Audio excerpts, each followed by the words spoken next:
أعوذ بالله من الشيطان الرجيم. بسم الله الرحمن الرحيم. الرحمن علم القرآن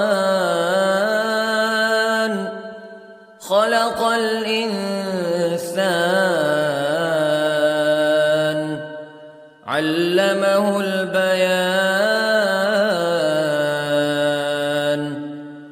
الشمس والقمر بحسبان والنجم والشجر يسجدان والسماء رفعها ووضع الميزان ألا تطغوا في الميزان وأقيموا الوزن بالقسط ولا تخسروا الميزان. والأرض وضعها للأنام فيها فاكهة والنخل ذات الأكمام والحب ذو العصف والريحان فبأي آلاء ربكما تكذبان. خلق الإنسان من صلصال كالفخار وخلق الجان من مارج من نار فبأي آلاء ربكما تكذبان. رب المشرقين ورب المغربين فبأي آلاء ربكما تكذبان. مرج البحرين يلتقيان بينهما برزخ لا يبغيان فبأي آلاء ربكما تكذبان. يخرج منهما اللؤلؤ والمرجان فبأي آلاء ربكما تكذبان.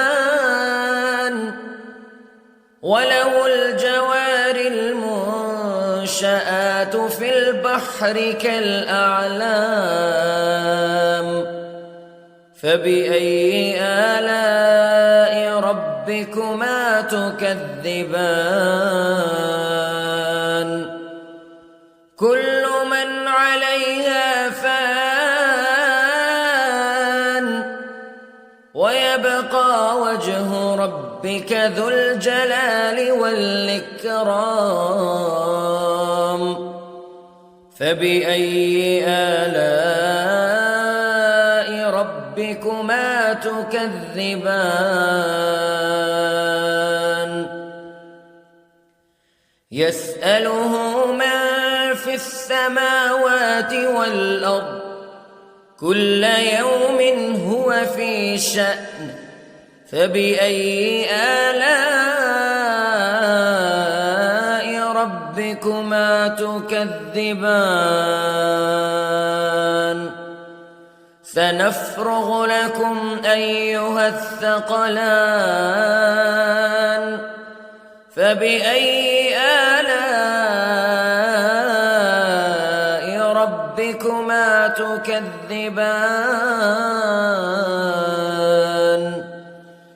يا معشر الجن والإنس استطعتم أن تنفذوا من أقطار السماوات والأرض فانفذوا لا تنفذون إلا بسلطان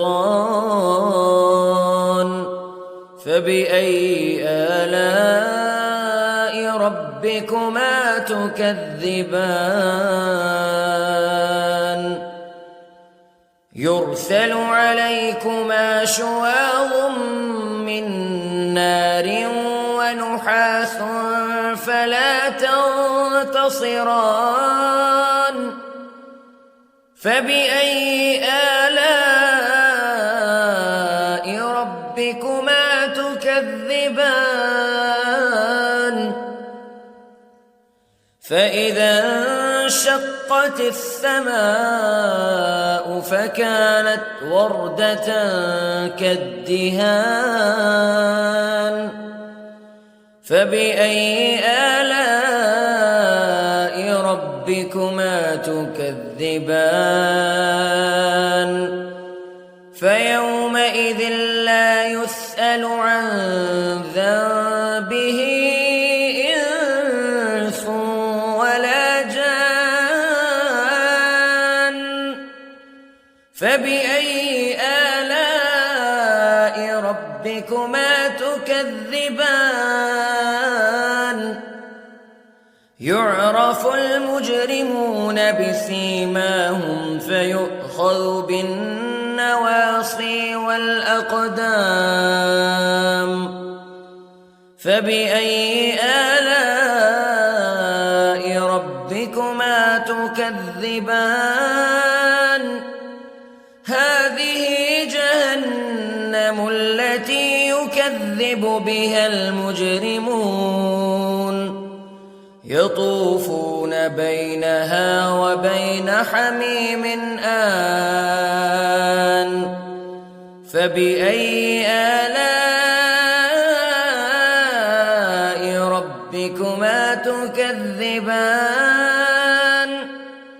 ولمن خاف مقام ربه جنتان فبأي آلاء ربكما تكذبان ذواتا أفنان فبأي آلاء ربكما تكذبان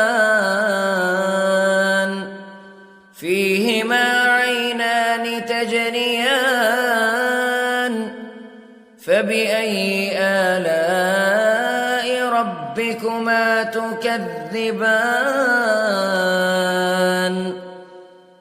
فيهما من كل فاكهة زوجان فبأي آلاء ربكما تكذبان متكئين على فرش بطائنها من استبرق وجنى الجنتين دان فبأي آلاء ربكما تكذبان فيهن قاصرات الطرف لم يطمثهن إنس قبلهم ولا جان فبأي آلاء ربكما تكذبان كأنهن الياقوت والمرجان فبأي آلاء ربكما تكذبان هل جزاء الإحسان إلا الإحسان فبأي آلاء ربكما تكذبان ومن دونهما جنتان فبأي آلاء ربكما تكذبان